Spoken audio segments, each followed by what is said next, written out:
খাবারটাও হালাল, উপার্জনটাও হালাল হতে হবে। এখন কথা হলো, কারো খাবার উপার্জন যদি হারাম হয় তার ক্ষতি কি? বলে বড় বড় 4টা ক্ষতি আছে। কয়টা ক্ষতি? জোরে বলেন না কয়টা? 1 নাম্বার ক্ষতি, যে হারাম উপার্জন করে, হারাম খায়, তার দোয়া আল্লাহ তাআলা কবুল করে না। এই যে আজকে রাত্রে আল্লাহ তাআলা ক্ষমার ঘোষণা দিয়েছেন, ওই মানুষগুলোর জন্য ক্ষমার ঘোষণা নাই। তাদের মধ্যে অন্যতম হলো তারা যারা হারাম খায়। তাদের দোয়া আল্লাহ কবুল করবে না। দোয়া কবুল না করলে ক্ষমা হবে কেমন? 1 নাম্বার ক্ষতি, তার দোয়া কবুল হয় না। দোয়া কবুলের কিছু সময় আছে, স্থান আছে। ওই সময় স্থানগুলোতে গেলেও তার দোয়া কবুল হবে না। এক ব্যক্তি বহু দূর সফর করে উস্কো খুস্কো চুলে বাইতুল্লাহর কাছে গিয়ে দোয়া করতেছে। সাহাবায়ে কেরাম দেখে মনে করতেছে এই ব্যক্তির দোয়া আল্লাহ তাআলা কবুল করবেন, ঠেকাবেন না। নবীজিকে আল্লাহ তাআলা ওই ব্যক্তির অবস্থা জানায় দিলেন। নবীজি বলেন, আল্লাহ তাআলা ওই ব্যক্তির দোয়া কেমনে কবুল করবে? যার উপার্জনটা হারাম, যার দেহটা হারাম খাবার দিয়ে গঠিত, যার দেহর মধ্যে হারাম পোশাক, ওই ব্যক্তির দোয়া আল্লাহ তাআলা কেমনে কবুল করবে? তাহলে হারাম উপার্জন, হারাম যারা খায়, 1 নম্বরে তাদের দোয়া কবুল হয় না। 2 নাম্বার, যারা হারাম উপার্জন করে, হারাম খায়, নবীজি সাল্লাল্লাহু আলাইহি ওয়াসাল্লাম বলেন, লা ইয়াদখুলুল জান্নাতা জাসাদুন গুযিয়া বিল হারাম। হারাম বক্ষণকারীর শরীর জান্নাতে প্রবেশ করবে না। 1 নাম্বার ক্ষতি, দোয়া কবুল হবে না। 2 নাম্বার ক্ষতি, জান্নাতে প্রবেশ করতে পারবে না। 3 নাম্বার ক্ষতি, আল্লাহ তাআলা কোরআনুল কারীমের মধ্যে বলেন, ইয়া আইয়ুহার রাসূলু কুলু মিনাত তাইয়্যিবাতি ওয়া'মালু সলিহা। আল্লাহ তাআলা সব রাসূলগণকে এক নির্দেশ দিয়েছেন, হে রাসূলগণ, আপনারা পবিত্র খান আর আমলে সালেহ করেন। এর দ্বারা উদ্দেশ্য হলো হালাল খান আর আমলে সালেহ করেন। বুজুর্গানে দিন উলামায়ে কেরাম বলেন, এখানে উদ্দেশ্য হলো যার খাবার অপবিত্র তথা হারাম, তার ইবাদত আল্লাহ কবুল করে না। 4 নাম্বার ক্ষতি, কেউ যদি হারামকে হালাল মনে করে তাহলে তার ঈমান থাকে না। ছাড়া সকলকে ক্ষমার ঘোষণা আল্লাহ তাআলা দিয়েছেন। সুবহানাল্লাহ। তবে এই মাহফিল এটাও অন্যতম একটি ইবাদত। রাসূল আকরাম সাল্লাল্লাহু আলাইহি ওয়াসাল্লাম একদিন মসজিদে নববীর মধ্যে ঢুকছেন। মসজিদে নববীর 2 পাশে 2টা দল ছিল, সাহাবায়ে কেরামের 2টা হালাকা ছিল, মজলিস হইতেছিল। এক দল আল্লাহ তাআলার কাছে জান্নাত কামনা করতেছিল, জাহান্নাম থেকে বাঁচার জন্য প্রার্থনা করতেছিল, রোনাজারি করতেছিল, ক্ষমা চাইতেছিল। আরেক দল কিছু দ্বীনি আলোচনা করতেছিল। রাসূল আকরাম সাল্লাল্লাহু আলাইহি ওয়াসাল্লাম বললেন, এই 2টা দলই উত্তম, তবে যারা দ্বীনি আলোচনা করতেছে ওদের চাইতে এই গ্রুপটা বেশি উত্তম। কেন? যারা আল্লাহ তাআলার কাছে ক্ষমা চাচ্ছে, আল্লাহ তাআলা চাইলে মাফ করতেও পারে, নাও পারে, চাইলে জান্নাত দিতে পারে, নাও পারে। কিন্তু যারা এই দ্বীনি মজলিসে বসেছে, নিঃসন্দেহে এই আলোচনার দ্বারা তারা দুনিয়া আখিরাতের উপকার লাভ করতে পারবে। সুবহানাল্লাহ। এর দ্বারা আবার এটা উদ্দেশ্য নয় বা বোঝানো নয় যে আল্লাহ তাআলার কাছে মাফ চাওয়ার কি দরকার। মূলত এই মজলিসগুলো দ্বীনি মুযাকারা, দ্বীনি আলোচনা যেই মজলিসগুলোর মধ্যে হয়, এই মজলিসগুলো কত গুরুত্বপূর্ণ নবীজি সাল্লাল্লাহু আলাইহি ওয়াসাল্লাম এটা বোঝাতে চেয়েছেন। যেমন আপনাদের অঞ্চলে যে বাজারগুলো আছে, প্রত্যেকটা বাজারেই মানুষ যখন কর্ম থেকে ফিরে, ব্যস্ততা না থাকে, বসে আড্ডা দেয় কি দেয় না? আমরা মুমিন, আমাদের আড্ডাগুলো হওয়া দরকার ছিল, ওই আড্ডায় মজলিসে আলোচনা হওয়ার দরকার ছিল, কোরআন হাদিসের আলোচনা। কিন্তু এই ধরনের মজলিসগুলোর মধ্যে বলেন তো, যেই আলোচনাগুলো হয় ওগুলোর মধ্যে না দুনিয়ার উপকার থাকে, না পরকালের উপকার থাকে। ওই আলোচনাগুলোর মধ্যে গীবত, শেকায়াতে ভরপুর থাকে, অপরের দোষ ত্রুটি বর্ণনা করা হয়। দেখা যায় ওই মজলিসগুলো আরো জাহান্নামে যাওয়ার কারণ হয়। ঠিক কিনা বলেন? অথচ উচিত ছিল মোমেন কয়েকজন যখনই এক জায়গায় বসবে, তারা দ্বীনি বিষয়ে আলোচনা করবে। তা সম্মানিত সুধী, আমি যে কথা বোঝানোর জন্য হাদিসটা আপনাদের খেদমতে বললাম যে আজকে এই বরকতময় রাতে যেহেতু নির্দিষ্ট কোনো নামাজ হাদিসের মধ্যে নাই, আমরা একটা ইবাদত করতেছি, দ্বীনি আলোচনা করতেছি, এটা গুরুত্বপূর্ণ একটি বিষয়। সাথে সাথে এই রাত্রে যেহেতু আল্লাহ তাআলা ক্ষমার ঘোষণা দিয়েছেন, সুযোগ দিয়েছেন, আমরা এখান থেকে যখন যাব আল্লাহ তাআলার কাছে রোনাজারি করে ক্ষমা চেয়ে কান্নাকাটি করেই তো যাব, ঠিক কিনা? আর একটা বিষয় খেয়াল রাখতে হবে, কারো যদি সামর্থ্য থাকে সারা রাত জাগলো অসুবিধা নাই, কিন্তু রাত জাগতে গিয়ে যদি ফজরের নামাজ বাদ হয়ে যায়, কাজা হয়ে যায়, তাহলে তার জন্য রাত্রি জাগাও ঠিক হবে না। আমি যে আয়াতখানা আপনাদের খেদমতে তিলাওয়াত করেছি, উক্ত আয়াতের মধ্যে আল্লাহ সুবহানাহু ওয়া তাআলা মুমিন নারী এবং পুরুষদের ইবাদতের প্রতিদান দেওয়ার ঘোষণা দিয়েছেন দুই ধরনের। এক ধরনের পুরস্কার আল্লাহ তাআলা দিবেন দুনিয়ায়, আর এক ধরনের পুরস্কার আল্লাহ তাআলা দিবেন আখিরাতে। ইকো কমানাই, ইকো বাদ দেন একেবারে। আপনারা মনিটরের আওয়াজ দিতে বলছে, আমি আওয়াজ পাচ্ছি বাইরের মাইকের, মনিটরের আওয়াজ নেই। আল্লাহ তাআলা কোরআনুল কারীমের মধ্যে বলেন, মান আমিলা সালিহাম মিন যাকারিন আও উনসা ওয়া হুয়া মুমিন ফালানুহয়িন্নাহু হায়াতান তাইয়্যিবাহ ওয়া লানাজজিয়ান্নাহুম আজরাহুম বিআহসানি মা কানু ইয়ামালুন। আল্লাহ রাব্বুল আলামিন বলেন, মান আমিলা সালিহাম মিন যাকারিন আও উনসা ওয়া হুয়া মুমিন,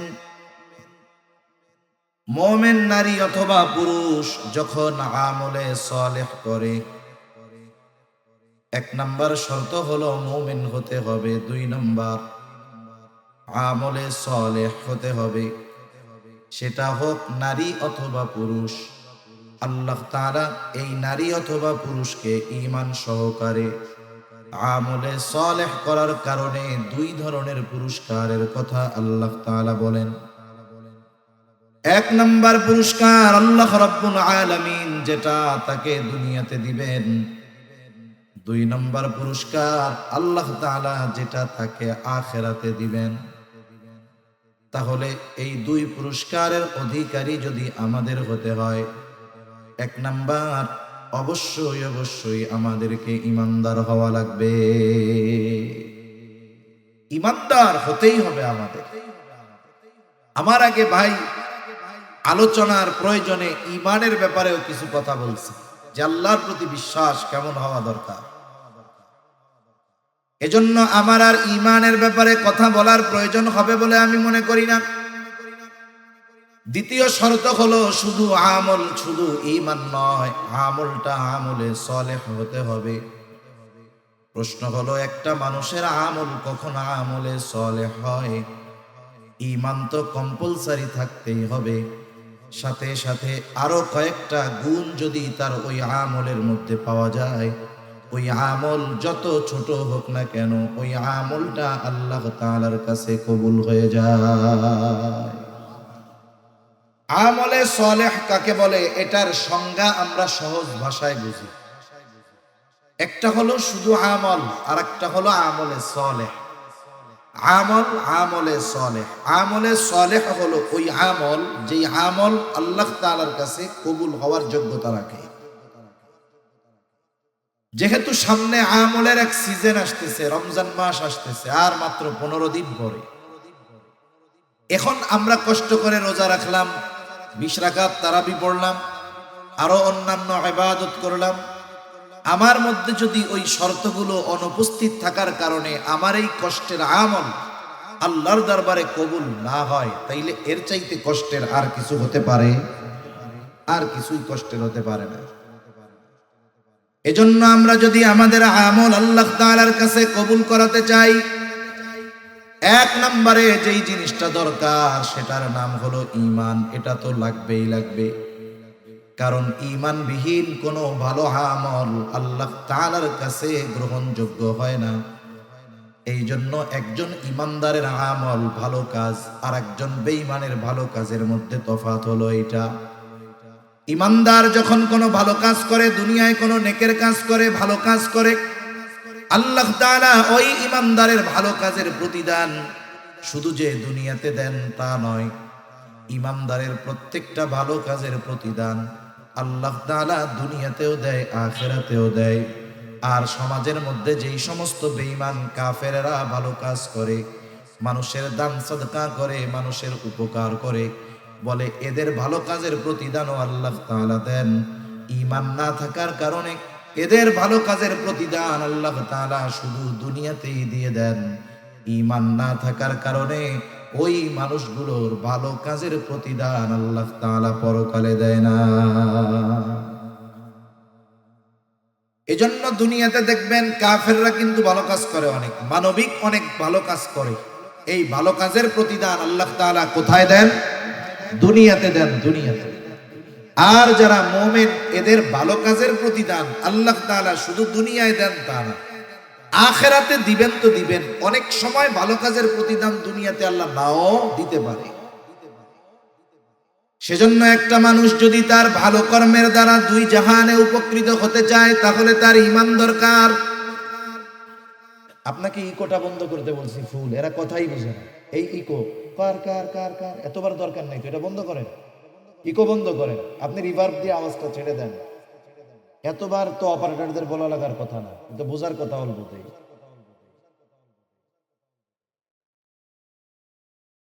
তাহলে একজন ইমানদার ওই সময় সে ভালো কাজের প্রতিদান আখিরাতে পাবে যখন তার ঈমান থাকবে। ঈমানবিহীন কোনো ভালো কাজের প্রতিদান আল্লাহ তাআলা আখিরাতে দিবেন না। এজন্য আমলে সালেহ হওয়ার অন্যতম প্রধান শর্ত হলো ঈমান। এখন আসেন দ্বিতীয় বিষয়, আমার আমলগুলো যদি আল্লাহ তাআলার কাছে গ্রহণযোগ্য করাতে হয়, কবুল করাতে হয়, এর পর কি দরকার? তাহলে 1 নাম্বার দরকার হলো ঈমান, 2 নাম্বার দরকার হলো ইখলাস তথা নিয়তের বিশুদ্ধতা। আমি আপনি যেই আমল করি না কেন, সেটা ছোট হোক আর বড় হোক, আল্লাহ তাআলার কাছে ওই আমলটা কবুল হওয়ার অন্যতম শর্ত হলো আমলটা হতে হবে একমাত্র আল্লাহ তাআলার সন্তুষ্টির জন্য। দুনিয়াতে কোনো মানুষ যদি কোনো আমল মানুষকে দেখানোর জন্য করে, ওই আমল কবুল তো হবেই না, বরং ওই আমল আখিরাতে তার জাহান্নামে যাওয়ার কারণ হয়ে যাবে। ভালো কাজ আল্লাহকে দেখাইলে লাভ, ভালো কাজ মানুষকে দেখাইলে ওই ভালো কাজের দামও নাই, আর ওই ভালো কাজ তার জাহান্নামে যাওয়ার কারণ হবে।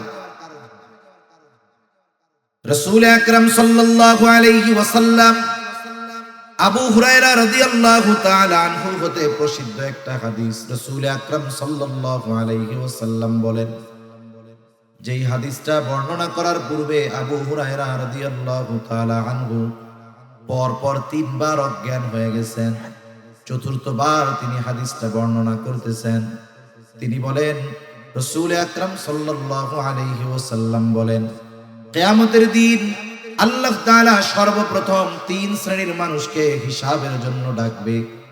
1 নাম্বার, আল্লাহ তাআলা একজন শহীদকে ডাকবে। শহীদ রক্তাক্ত অবস্থায় সে আল্লাহর সামনে উপস্থিত হয়ে যাবে। আল্লাহ তাআলা তাকে জিজ্ঞাসা করবে, তোমার এই অবস্থা কেন? লোকটা বলবে, আল্লাহ, আপনার দ্বীন আপনার জমিনে প্রতিষ্ঠা করার জন্য কাফেরদের বিরুদ্ধে জিহাদ করতে করতে আমি আমার জীবনটা দিয়ে দিয়েছি। আল্লাহ তাআলা বলবেন, জীবন দিয়েছো, যুদ্ধ করেছো বুঝলাম, কিন্তু তোমার এই যুদ্ধের মূল উদ্দেশ্য কি ছিল? লোকটা তখন বলবে, আল্লাহ, আমি যুদ্ধ করেছি আপনার সন্তুষ্টির জন্য। বলেন তো, আল্লাহ তাআলা আমার আপনার অন্তরের খবর জানে কি জানে না? আল্লাহ তাআলা আমার আপনার খবর কতটা জানে?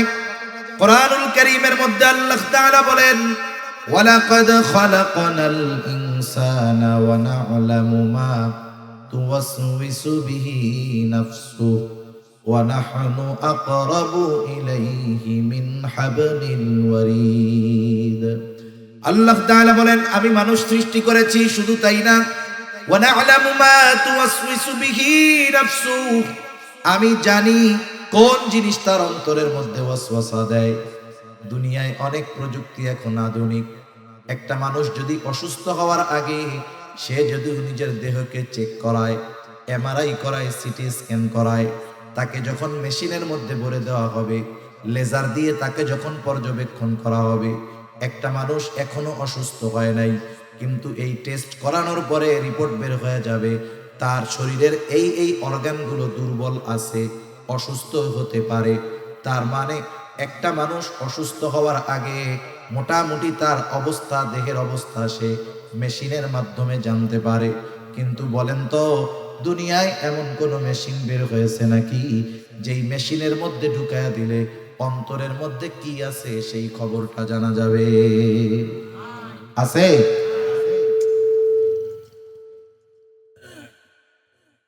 এই রকম মেশিন দুনিয়াতে আবিষ্কৃত হয় নাই। রাসূল আকরাম সাল্লাল্লাহু আলাইহি ওয়াসাল্লাম বলেন, আল্লাহ রাব্বুল আলামিন তখন বলবে, না বান্দা, আমি আল্লাহ তোমার অন্তরের খবর জানি। তুমি কেন যুদ্ধ করেছো জানি। কারণ যুদ্ধ করেছো যাতে করে দুনিয়ার মানুষ তোমার বীরত্বের প্রশংসা করে, তোমাকে বীর বলে, বাহাদুর বলে। তুমি যে উদ্দেশ্যে দুনিয়ায় জিহাদ করেছো, দুনিয়ায় তুমি তা পেয়ে গেছো। কারণ তুমি দুনিয়ার মানুষ তোমাকে বীর বলেছে, বাহাদুর বলেছে। সুতরাং আজকে আমি আল্লাহর তরফ থেকে তোমার জন্য কিছু নাই, তুমি চলে যাও, তোমার ঠিকানা হলো জাহান্নাম। আল্লাহ তাআলা দ্বিতীয়তে একজন দানবীরকে ডাকবে, জিজ্ঞাসা করবে, আমি আল্লাহ তোমাকে অনেক সম্পদ দিয়েছিলাম, এই সম্পদ তুমি কোন কাজে কোথায় ব্যয় করছো? লোকটা বলবে, আল্লাহ, আপনার দেওয়া সম্পদ আমি দান করেছি, সদকা করেছি। যার ঘর নাই তাকে ঘর বানিয়ে দিয়েছি, যার বাড়ি নাই তাকে বাড়ি বানিয়ে দিয়েছি, যার খাবার নাই তাকে খাবার কিনে দিয়েছি। আল্লাহ তাআলা বলবে, বান্দা, কেন তুমি এই দান সদকা গুলো করেছো? লোকটা বলবে, আল্লাহ, এগুলো আমি আপনার সন্তুষ্টির জন্য করেছি। আল্লাহ তাআলা তখন বলবেন, না বান্দা, না না, তুমি মিথ্যা বলতেছো। আমি আল্লাহ তোমার অন্তরের খবর জানি। তুমি দান করেছো যাতে করে দুনিয়ার মানুষ তোমাকে দানবীর বলে, তোমার দানের প্রশংসা করে। তুমি যে উদ্দেশ্যে দান করেছো দুনিয়ায় তুমি তা পেয়ে গেছো। দুনিয়ার মানুষ তোমাকে দানবীর বলেছে, দুনিয়ার মানুষ তোমাকে গরিবের বন্ধু বলেছে। সুতরাং আজকে আমি আল্লাহর তরফ থেকে তোমার জন্য কিছু নাই, তুমি চলে যাও, তোমার ঠিকানা হলো চিরস্থায়ী জাহান্নাম। তৃতীয়তে একজন আলেম অথবা কারীকে ডাকবেন। আল্লাহ তাআলা জিজ্ঞাসা করবে, গোলাম, কেন ইলম অর্জন করেছো, কেন কোরআন শিখেছো? লোকটা বলবে, আল্লাহ, শুধুমাত্র আপনার সন্তুষ্টির জন্য কোরআন শিখেছি, ইলম শিখেছি। আল্লাহ তাআলা বলবে, না বান্দা, তুমি মিথ্যা বলতেছো। তুমি যে উদ্দেশ্যে ইলম অর্জন করেছো তা হলো দুনিয়ার মানুষ তোমাকে আলেম বলবে, হাফেজ বলবে, তোমার তিলাওয়াত শুনে মানুষ প্রশংসা করবে, তোমার আলোচনা শুনে মানুষ প্রশংসা করবে। তুমি মানুষের প্রশংসার জন্য আলেম হয়েছো, কোরআন শিখেছো। তুমি দুনিয়ায় তো তা পাইয়াই গেছো, কারণ দুনিয়ার মানুষ তোমার কথার প্রশংসা করেছে, তোমার ওয়াজের প্রশংসা করেছে, তোমার তিলাওয়াতের প্রশংসা করেছে। সুতরাং আজকে আমি আল্লাহর তরফ থেকে তোমার জন্য কিছু নাই, তুমি চলে যাও, তোমার ঠিকানা হলো চিরস্থায়ী জাহান্নাম। একটু খেয়াল দিয়ে বুঝেন, একটা মানুষ তার জীবনটা দিয়ে দিয়েছে, আরেকজন মানুষ জীবনের অর্জিত সম্পদগুলো দান করেছে, আরেকজন মানুষ দুনিয়ার কথা চিন্তা না করে ইলম অর্জন করেছে। এত কষ্টার্জিত বিষয়গুলো কোনো মূল্য পায় নাই। কেন? বলে ওইগুলো করেছে ঠিক, তবে আল্লাহর সন্তুষ্টির জন্য করে নাই, যার কারণে এই ইবাদত, এই আমল তার কোনো কাজে আসে নাই। উল্টা জাহান্নামে যাওয়ার কারণ কেন হলো? বুঝে থাকলে একটু জবাব দিবেন জবান খুলে। বলেন তো, ইবাদতের একমাত্র হকদার কে? আরো জোরে বলেন, কে? আল্লাহ হলেন ইবাদতের একমাত্র হকদার। কেউ যদি আল্লাহ তাআলার হক নষ্ট করে, অর্থাৎ ইবাদত করার দরকার ছিল আল্লাহর সন্তুষ্টির জন্য, কিন্তু করলো মানুষের সন্তুষ্টির জন্য, এটার দ্বারা হলো শিরক। এক নাম্বার, ওই ইবাদত আল্লাহর জন্য হয় নাই, হয়েছে শিরক। দ্বিতীয়ত ইবাদতের হকদার ছিল আল্লাহ, ইবাদত আল্লাহর জন্য হয় নাই বিধায় আল্লাহর হক নষ্ট হয়েছে। শিরিক যুক্ত ইবাদত আল্লাহ তাআলার কাছে কোনো দাম নাই, এই জন্য ওইটা বাদ। 2 নাম্বার, ইবাদতের হকদার ছিল আল্লাহ, যেহেতু অন্যর জন্য করার কারণে আল্লাহর হক নষ্ট করা হয়েছে, এই জন্য এই ইবাদত কাজে আসবে না, বরং তার জাহান্নামে যাওয়ার কারণ হয়ে যাবে। সেজন্য আমরা যেই ইবাদত করি না কেন, আমরা ওই ইবাদত গুলো আল্লাহ তাআলার সন্তুষ্টির জন্য করব। সেটা যত ছোট ইবাদত হোক, যত বড় ইবাদত হোক, আল্লাহর জন্য যদি না হয় ওই ইবাদতের কোনো দাম আছে? আমল কবুল করাতে হয় 1 নাম্বার দরকার ঈমান। জোরে বলেন কি দরকার? 2 নাম্বার দরকার হলো ইখলাস। কি জোরে বলেন? ইখলাস তথা নিয়তের বিশুদ্ধতা। ভাইরে আওয়াজ ছাড়তে পারো না? তুমি কি বুঝতেছো কথা? আওয়াজ ছাড়ো। মুখ মিশায় কতক্ষণ বলা যায়? আমি কি বলতে চাইছি তুমি বুঝতে পারছো? তুমি বুঝছো? এটা রিভার্ব দিয়ে আওয়াজটা সুন্দরভাবে ছাড়বে। আওয়াজটা জেনে আমার দূরের থেকে সুন্দর মতো টানে। তোমার তো এইটার কোনো আওয়াজ হয় না, তুমি খালি ওই বাইরের ওইটা বাড়াও আর কেন? নাকি পারো না? না পারলে বলবো যে পারি না, তাহলে আর দরকার নেই, যা আছে তাই থাক। তাহলে 1 নাম্বার দরকার হলো ঈমান, 2 নাম্বার দরকার হলো ইখলাস তথা নিয়তের বিশুদ্ধতা, 3 নাম্বার দরকার হলো সুন্নাত। সুন্নাত, কারণ দুনিয়ায় কোনো ইবাদত নাই যে ইবাদতের সুন্নাত পদ্ধতি নাই। ইবাদত নিজস্ব মন গড়া পদ্ধতিতে করলে হয় না, ইবাদত করতে হয় মুহাম্মাদুর রাসূলুল্লাহ সাল্লাল্লাহু আলাইহি ওয়াসাল্লামের পদ্ধতিতে। সুন্নাত হলো এমন এক জিনিস, তথা নবীজির পদ্ধতি হলো এমন এক জিনিস, তুমি না পারলে থাক, আমি মাপছে, না পারলে থাক, যা আছে তাই করো। একটা হলো গাড়ি ভালো, গাড়ি ভালো যদি যে চালাইতে না পারে, চলবে, কাজ হবে, ওই গাড়ি খাদে পড়ে যাবে। আর একটা হলো গাড়িতে ডিফেক্ট আছে কিন্তু ড্রাইভার পাক না, দেখবেন ও ওইটারে নিয়ে চালায় চলে যাবে। এই অপারেটিং এর মধ্যে সিস্টেম আছে। আপনাকে জিনিস ভালো দিলেই হবে না, ওই জিনিস চালানোর মতো দক্ষ লোক দিতে হবে, নাইলে কাজ হবে না। জিনিস ভালো আছে কিন্তু আমি বুঝতে পারছি পাইলট শেষ, বাদ যে হয় নাই, এটা কি 10 সিট দেওয়ার দরকার আছে নাকি? একটা দেখলে ওটাই তো বোঝা যায় যে ভাত হইছে কি হয় নাই। সেজন্য তোমার আর নড়াচড়ার দরকার নাই, আমি কষ্ট করে কইতেছি, অসুবিধা নাই। দুনিয়াতে এমন কোন ইবাদত নাই যেটার সুন্নাত পদ্ধতি নাই, তথা নবীজির দেখানো পদ্ধতি নাই, এমন কোন ইবাদত দুনিয়াতে নাই। বরং দুনিয়ার কাজগুলো যদি কেউ নবীজির পদ্ধতিতে করে, ওই দুনিয়াবি কাজগুলোও ইবাদত হয়ে যায়।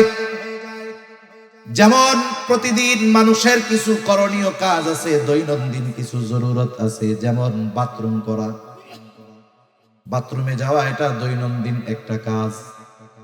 একজন ফজরের আজান শুনে ঘুম থেকে উঠে গেল, ফজরের আজান শুনে ঘুম থেকে উঠছে, নামাজে যাবে, জরুরতে চাপ দিয়েছে, সে চিন্তা করতেছে নামাজে যদি দাঁড়াই, ফজরের নামাজের কেরাতটা একটু লম্বা, যদি ওই সময় নামাজের মধ্যে জরুরতে চাপ দেয়, ইবাদতের একাগ্রতা নষ্ট হয়ে যাবে। এই চিন্তা করে সে চিন্তা করলো তাহলে জরুরতটা পূরণ করে এরপরে মসজিদের দিকে যাই। এই নিয়তে সে বাথরুমের দিকে রওনা হলো। বাথরুমে যাওয়ার পদ্ধতি, সুন্নাত পদ্ধতি হলো 1 নম্বরে মাথা ঢেকে যাওয়া। সেটা আপনি টুপি দিয়ে ঢাকেন, আর রুমাল দিয়ে ঢাকেন, গামছা দিয়ে ঢাকেন, অসুবিধা নাই। নবীজির সুন্নাত হলো মাথা ঢেকে বাথরুমে যাওয়া। আর বিজ্ঞানও বলে মাথা ঢেকে বাথরুমে যাওয়া উচিত। কেন? বলে বাথরুমের মধ্যে অগণিত ব্যাকটেরিয়া আছে, বাথরুমের মধ্যে অগণিত জীবাণু আছে। এই মাথার চুল, এটা হলো অত্যন্ত সংবেদনশীল। দেখবেন মাথার মধ্যে খুশকি হয়, কিন্তু যার দাড়ি আছে এরা জিজ্ঞাসা করেন তো দাড়ির মধ্যে কখনো খুশকি হয় নাকি? চুলের চাইতে দাড়ি বড়, কিন্তু এই জায়গায় কেন হয়? বলে মাথার স্কিন, মাথার স্কিন যে চামড়া, এইটা বেশি সংবেদনশীল, এজন্য এই চুলও ময়লা টানে বেশি, মাথার চামড়াও ময়লা টানে বেশি। এজন্য যদি মাথা ঢাকা না থাকে, বাথরুমের এই জীবাণু ব্যাকটেরিয়া গিয়ে তার মাথার মধ্যে সমস্যা হতে পারে, চামড়ায় সমস্যা হতে পারে, বিজ্ঞান বলে এই কথা। আর নবীজি ১৫০০ বছর আগে বলে দিয়েছেন বাথরুমে যাওয়ার সময় মাথা ঢেকে যাইবা। সেজন্য বাথরুমে যাওয়ার সময় মাথা ঢেকে যাওয়া সুন্নাত। কথায় কথা আসে তাই একটা জিনিস বলে দেই, আমরা তো এখন সভ্যকে আধুনিককে, যার ঘরের মধ্যে বাথরুম বেশি সে তত আধুনিক, ঠিক না? আপনি বাড়ি বানাইছেন, আগে বাথরুম থাকতো অনেক দূরে, এখন আপনি বাড়ি বানাইছেন, বাথরুম যদি ঘরের মধ্যে না দিয়া বাইরে দেন, মানুষ আপনাকে আধুনিক বলবে না, কিন্তু যদি ঘরের মধ্যে বাথরুম দেন দেখবেন এটাকে আরো আধুনিক বেশি বলে, ঠিক কিনা বলেন? আধুনিকতা কি হইছে? বাইরের বাথরুম ঘরে ঢুকছে, বাইরের পায়খানা কই ঢুকছে? ঘরের মধ্যে ঢুকছে। এই হলো আধুনিকতার নাম। এই বাথরুম ঘরে হওয়ার কারণে আমরা অনেক সময় মেসওয়াক, আমাদের ব্রাশ, এগুলো বাথরুমের মধ্যে রাখি, একটা র্যাকের মধ্যে রেখে দেয়। এখন বাথরুমের মধ্যে যখন থাকে ব্যাকটেরিয়া, জীবাণু থাকে, আপনি ঘুম থেকে উঠে পেস্ট লাগায় ব্রাশ করতেছেন, ওই জীবাণু ওর দ্বারা আপনার পেটে সমস্যা হতে পারে। এজন্য বিশেষ করে মেসওয়াক, ব্রাশ এগুলো বাথরুমের বাইরে রাখবো তো ইনশাআল্লাহ। এবার আপনি বাথরুমে ঢুকবেন, ঢোকার আগে দোয়া পড়তে হবে। অনেকে জানে না, ঢুইকা এরপরে দোয়া পড়ে। ঢোকার আগে দোয়া পড়বেন, এরপরে বাম পা দিয়ে ঢুকবেন, বাথরুমের মধ্যে বসলেন, জরুরত ছাড়লেন, টিস্যু ইউজ করলেন, পানি দিয়ে পরিষ্কার পরিচ্ছন্ন হইলেন। এরপরে ওযু যদি ভেতরে করার ব্যবস্থা থাকে ওযু করলেন, যদি বাহির হওয়ার দরকার হয় ডান পা দিয়ে বাহির হলেন, বাহির হওয়ার পরে দোয়া পড়লেন। আমি শুধু উল্লেখযোগ্য সুন্নাত গুলা বললাম। একটা মানুষ যদি সুন্নাত তরিকায় বাথরুম করে, তাহলে ওই বাথরুম করার মধ্যে তার কমপক্ষে 10টা সুন্নাতের আমল হয়ে যায়। অথচ এই কাজগুলো আমরা দৈনন্দিন করি। আবার দেখেন, প্রত্যেক বেলা খানা খাই, খানা খাওয়ার সময় দস্তরখানটা বিছান, খানার সময় ডান দিক দিয়ে খানা শুরু করেন, খানার শুরুতে বিসমিল্লাহ বলেন, খানার 10 ত্রুটি না ধরেন, খানাটা পড়ে গেলে উঠায় খান, প্লেটটাকে ভালো মতো চেটে খান। এই যে অনেক সময় আমরা হুজুররা কোনো জায়গায় খাইতে গেলে একটু চাইটা চুইটা খাই, অনেকজন দেখা দেখা কয় কিরে দেখ হুজুর প্লেট না খাইয়া ফেলায়, আল্লাহ জানে। আরে প্লেট তো জান্নাতে গিয়ে খামু, এর আগে একটু প্র্যাকটিস করে আনি, ঠিক কিনা বলেন? এই যে দেখেন বিজ্ঞান কি বলে, আমি আপনি যখন খাবার পরে আঙ্গুলগুলো চেটে খাই, আঙ্গুলের উপরে ধারালো ধারালো দাগ আছে না নাই? মানুষ মারা যাওয়ার সাথে সাথে এই রেখাগুলো চলে যায়। এটা যখন জিহ্বার সাথে ঘষা খায় দেখবেন একটা লালা হয়, লালা। এই লালাটা কত উপকারী! এই লালাটা আমি আপনি খেয়ে ফেলি যখন, এটা আমার আপনার খাবার হজমের জন্য কাজ করে। সুবহান। আপনি প্লেট চাইটা খাইতেছেন, মানুষ বলতেছে খেত, আমি বলি এটা সুন্নাত। উপকার কি? 1 নাম্বার নবীর সুন্নাত অনুযায়ী খানা খাওয়ার কারণে সওয়াব হইল। 2 নাম্বার, হাত যখন চেটে পুটে খেলাম, এই যে লালা হলো ঘষা লাগার কারণে, এই লালা আমার হজমের জন্য কাজ করবে। সুবহান। ইসলামের প্রত্যেকটা বিষয় মেনে চললে আখিরাতের উপকার তো আছে, দুনিয়ার গুলোও আছে। তবে আমরা দুনিয়াবি কল্যাণের জন্য ইবাদত করব না, ইবাদত করব আল্লাহর জন্য, আর দুনিয়াবি কল্যাণ অটোমেটিকলি আল্লাহ দান করবে। সুবহান।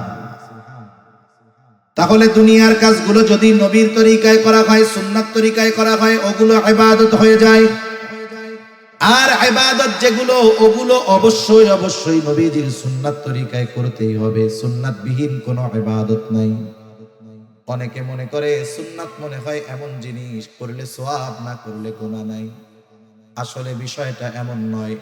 কিছু সুন্নাত আছে ফরজ, কিছু সুন্নাত আছে ওয়াজিব, কিছু সুন্নাত আছে সেটা স্বাভাবিক সুন্নাত।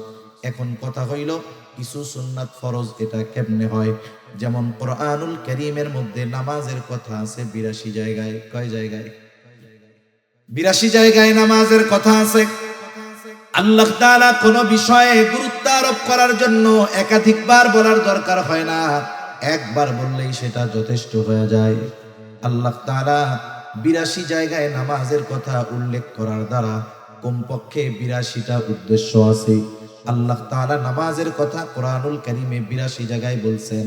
এখন যদি গোটা দুনিয়ার সব মুফাসসিরদেরকে একত্রিত করেন, সকলকে যদি বলেন আপনারা সবাই মিলে নবীর সুন্নাত বাদ দিয়ে, নবীর হাদিস বাদ দিয়ে শুধুমাত্র কোরআন থেকে ফজরের 2 রাকাত নামাজ আমরা যেই পদ্ধতিতে পড়ি ওই পদ্ধতিগুলো শুধু কোরআন থেকে বের করে দিবেন, আপনারা সাধারণ মানুষও সহজে বুঝবেন।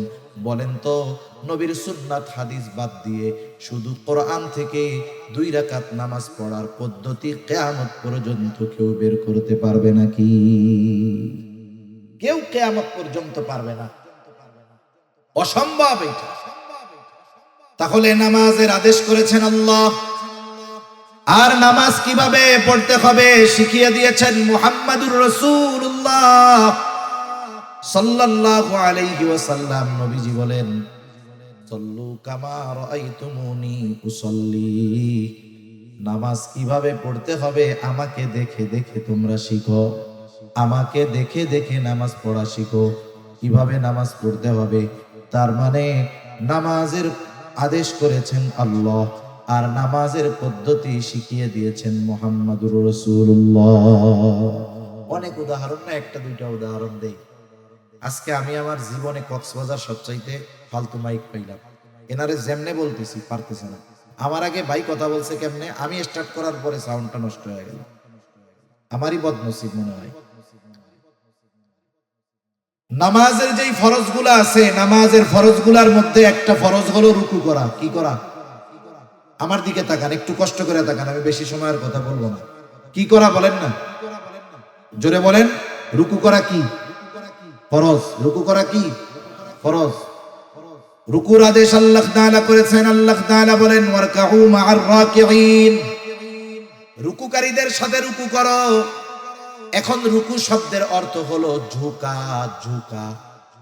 এখন ঝুঁকবেন কতটুকু? একজন দাঁড়ানো, সে যদি মাথা ঝুঁকায় এটাও ঝুঁকানো, যদি একেবারে নিচু হয়ে যায় সেটাও ঝুঁকানো। এখন আপনি যদি শুধু কোরআন থেকে রুকুর পদ্ধতিটা নিজে আবিষ্কার করতে চান তাহলে কতটুকু ঝুঁকতে হবে বের করতে পারবেন না। তাহলে এই ফরজ, রুকু করা ফরজ, কতটুকু ঝুঁকতে হবে, কিভাবে পিঠ থাকবে, নজরটা কোথায় থাকবে, এটা কিন্তু আল্লাহ বলে দেন নাই, এটা আমাদের শিখিয়ে দিয়েছেন মুহাম্মাদুর রাসূলুল্লাহ। তাহলে এই রুকুর পদ্ধতিটাও একটা সুন্নাত পদ্ধতি। এই জন্য নবীজির কিছু সুন্নাত আছে যেগুলো ফরজের সাথে সম্পৃক্ত, আবার কিছু সুন্নাত আছে যেটা ওয়াজিব। সারা দুনিয়ার মুহাক্কিক উলামায়ে কেরাম একমত, কেউ কষ্ট নেবেন না। এই যে আমাদের দাড়ি হয়, এই দাড়ি হলো মুসলমানদের একটা শিআর, একটা নিদর্শন। উচিত কি? নবীজি বলেন দাড়ি লম্বা করো, মোসকে খাটো করো। নবীজি বলছেন মোস খাটো করো, দাড়ি লম্বা করো। কতটুক করতে হবে? মুহাক্কিক উলামায়ে কেরাম গবেষণার মাধ্যমে বলেন, সাহাবায়ে কেরামের আমলকে দেখে বলেন, তাবেঈন, তাবেঈনের আমলের আলোকে বলেন, কমপক্ষে একটা মুমিনের দাড়ি 1 মুষ্টি পরিমাণ রাখতে হবে। যদি সে না রাখে, যদি সে খাটো রাখে, সেটে রাখে, তাহলে অবশ্যই অবশ্যই তাকে গুনাহগার হতে হবে। এটা নবীর সুন্নাত। এই সুন্নাতটা কিন্তু ওই সুন্নাত নয় যে রাখলে সওয়াব, না রাখলে গুনাহ নাই। এই সুন্নাতটা হলো দায়েমি সুন্নাত, এজন্য এটা হলো ওয়াজিব। এই সুন্নাতটা কি বলেন? এই নবীর এই দাড়ি রাখার পদ্ধতিটা কি হবে? ওয়াজিব, না রাখলে গুনাহ হবে। আমরা দোয়া করি যারা রাখতে পারে নাই আল্লাহ তাদের রাখার তৌফিক দান করুক, সকলে বলি আমিন। আবার কিছু সুন্নাত, সাধারণ সুন্নাত, আমি যে কথা বোঝানোর জন্য বলতেছিলাম, দুনিয়ার যে কোনো ইবাদত রাসূল আকরাম সাল্লাল্লাহু আলাইহি ওয়াসাল্লামের দেখানো পদ্ধতিতে করতে হবে, নাইলে ওই ইবাদত আল্লাহ তাআলার কাছে কবুল হবে না। তাহলে পেছন থেকে আবার একটু রিভিশন দেই।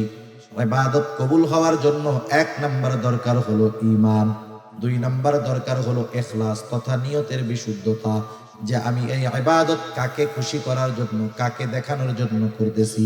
3 নাম্বার, ওই ইবাদতটা হতে হবে নিজের পদ্ধতিতে নয়, নবীজির পদ্ধতিতে। 4 নাম্বার, সে যেই ইবাদত করবে সেই ইবাদতের ব্যাপারে তার জ্ঞান থাকতে হবে, ইলম অর্জন করতে হবে।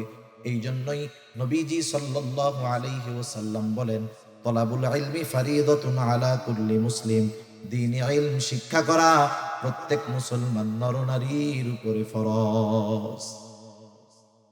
কতটুক ফরজ? কেউ কেউ বলেন যতটুকু দ্বারা সে নিজে দ্বীনের উপরে চলতে পারে এতটুকু শিক্ষা করা ফরজ।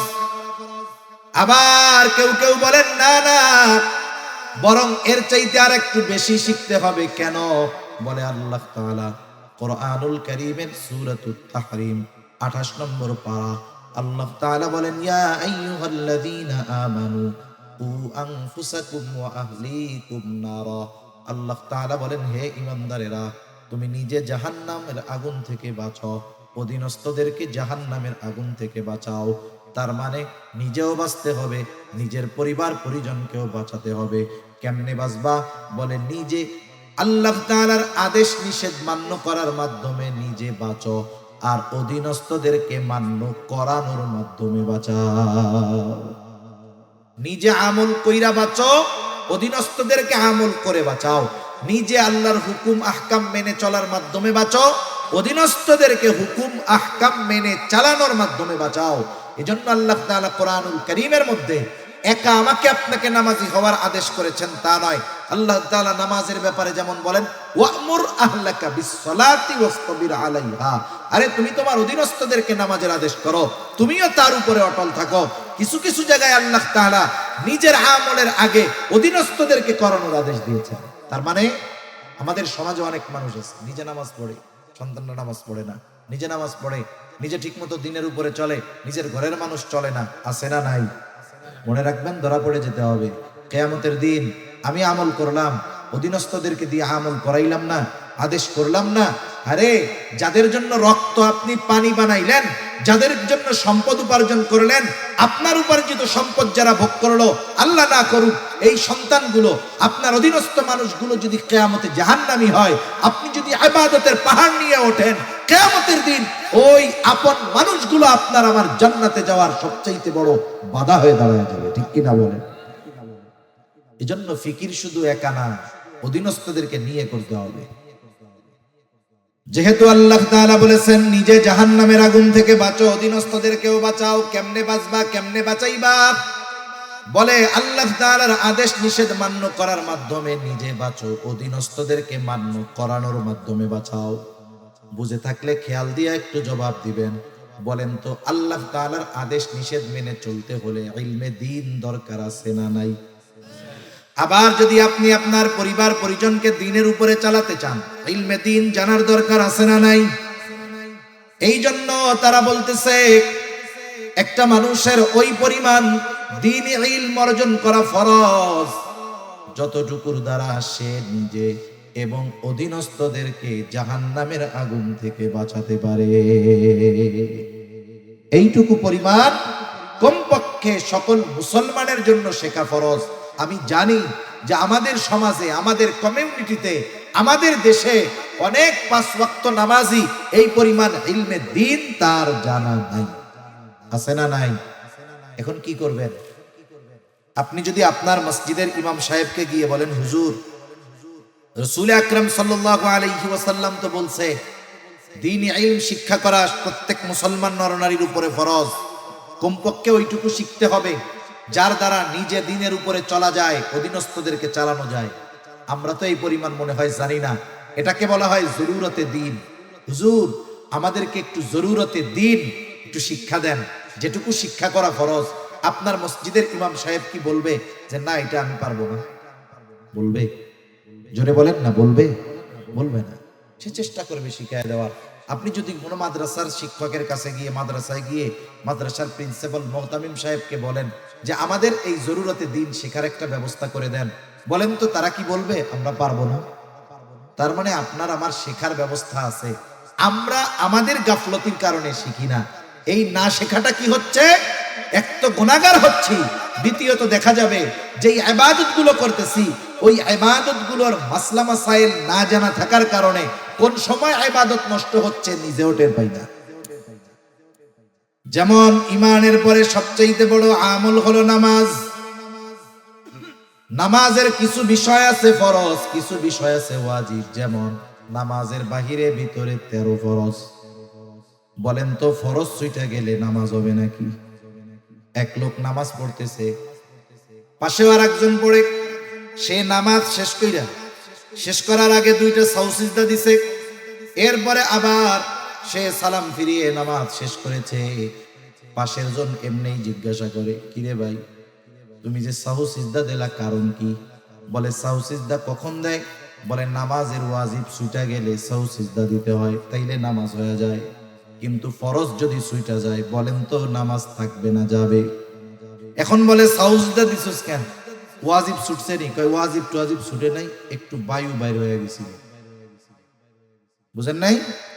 একটু বায়ু বের হয়ে গেছে, এই জন্য আমি সাহু সিজদা দিছি। এখন বলেন, বায়ু যদি বের হয় ওযু থাকে না যায়? ওযু যদি না থাকে নামাজ থাকে না যায়? সাহু সিজদা একটা না 100টা দিলে কাজ হবে? কাজ হবে না। এই জন্য ইবাদত সংক্রান্ত মাসলা মাসাইল গুলো জানতে হবে, একটার সাথে একটা কানেক্টেড। আপনি একটাকে বাদ দিয়ে আর একটা পারবেন না। যেমন দেখেন, নামাজের অন্যতম এক শর্ত কি? ফরজ যে কাপড় পাক। কাপড় কি হওয়া লাগবে? পাক হওয়া লাগবে। কাপড় যদি না পাক হয় অন্য সব ঠিক, নামাজ হবে না। এখন আপনার এই ক্ষেত্রে তাহারাত পবিত্রতার মাসলাগুলো জানতে হবে, যে কোন কারণে পোশাক পাক নাপাক হয়, কোন কাজ করলে নাপাক পোশাকটা পাক হয়ে যায়। এখন উনি তাহারাতের মাসালা, পবিত্রতার মাসালা জানে না। এখন উনি কি করছেন? ওনার কাপড়ে একটু প্রস্রাবের একটা ফোঁটা পড়ছে। কাপড়ের উপরে যদি প্রস্রাবের একটা ফোঁটা পড়ে, ওই প্রস্রাবটা কি এক জায়গায় থাকে না ছড়িয়ে যায়? এক ফোঁটা প্রস্রাব যতটুকু জায়গা নিয়ে ছড়াবে, ওই কাপড়ের দ্বারা নামাজ না হওয়ার জন্য যথেষ্ট হয়ে যায়। এখন দেখেন, উনার এইটা জানা নাই, উনি প্রস্রাব করছে, ঢিলা কুলুপ ব্যবহার করে নাই, প্রস্রাবের একটা ফোঁটা লুঙ্গিতে লাগছে, এখন ওই ফোঁটার পানি প্রস্রাব ছড়ায় গেছে। এখন উনি সুন্দর মতো ওযু করে নামাজ পড়েছে, বলেন তো নামাজ কি হবে? একটার সাথে একটা কানেক্টেড। এটা প্রত্যেকটা মুসলমানের জানা দরকার ছিল। ওযুর ফরজ, গোসলের ফরজ, এগুলো জানার দরকার। নামাজের বাহিরে ভিতরে 13 ফরজ জানার দরকার। যদি সে না জানে কি ক্ষতি? বলে ফরজ ছুটে গেলে সে তো জানবেই না ফরজ ছুটে গেছে। দেখা যাবে জীবনে অনেক নামাজ পড়েছে, ফরজ ছুটে গেছে, এই কারণে তার এক ওয়াক্ত নামাজও আল্লাহর কাছে কবুল হয় নাই। আবার নামাজের ওয়াজিব 14টা। ওয়াজিব ছুটে গেলে সাহু সিজদা দিতে হয়। দেখা গেল তার ওয়াজিব গুলো জানা নাই, জানা থাকলেই না ছুটলে সাহু সিজদা দিবে। হ্যাঁ, ওয়াজিব ছুটে গেছে, টেরও পায় নাই, সাহু সিজদা তো দেয়ই নাই, তাহলে কি হলো? বলে তার নামাজ হয় নাই। এইবার নামাজ ভঙ্গের কারণ আছে 19টা। এগুলো নামাজিকে নামাজের আগে জানতে হবে। দেখা গেল এর থেকে যদি একটা কারণ পাওয়া যায়, নামাজ নষ্ট হয়ে যায়, নামাজ ভেঙে যায়। আবার ওযু ভঙ্গের কারণ আছে 7টা। ওযু যদি ভেঙে যায়, নামাজও ভেঙে যায়। চিন্তা কইরা দেখেন, এক নামাজ এর সাথে কত মাসালা রিলেটেড আছে। এই জন্য নবীজিও জানায় দিয়েছেন, দ্বীনে ইলম শিক্ষা করা ফরজ। আর আমরা যেই ইবাদত করব, সেই ইবাদতের পরিপূর্ণ মাসলা যদি না থাকে, দেখা যাবে নিজের অজান্তে ইবাদতের মধ্যে ভুল হয়ে গেছে। এজন্য রোজা আসতেছে, রোজার সব মাসলা মাসাইল গুলো জানবো। কোন কারণে রোজা ভাঙে, কোন কোন কারণে রোজা নষ্ট হয়ে যায়, এই বিষয়গুলো জানা জরুরি কি জরুরি নয় বলেন? রোজার আগে জানা নিব হুজুরদের কাছ থেকে, ওলামা ইকরামের কাছ থেকে। নাইলে এত পরিশ্রম করে সারাদিন না খেয়ে কষ্ট করে রোজা রাখলেন, দেখা গেল সামান্য ত্রুটি, অজানার কারণে, অজ্ঞতার কারণে ইবাদত নষ্ট হয়ে গেল। মনে করেন একটা লোক জানে না যে আগুনে হাত পুড়ে যায়, এই লোক এই জিনিসটা তার কি নাই, জানা নাই। এখন সে যদি না জানে যে আগুনে হাত পুড়ে যায়, জানে না, কিন্তু আগুনের মধ্যে যদি হাত দেয়, পুড়বে কি পুড়বে না বলেন তো? আগুন তো বলবে না যে ও জানে না, তাইলে এর আর পুরানোর দরকার নাই।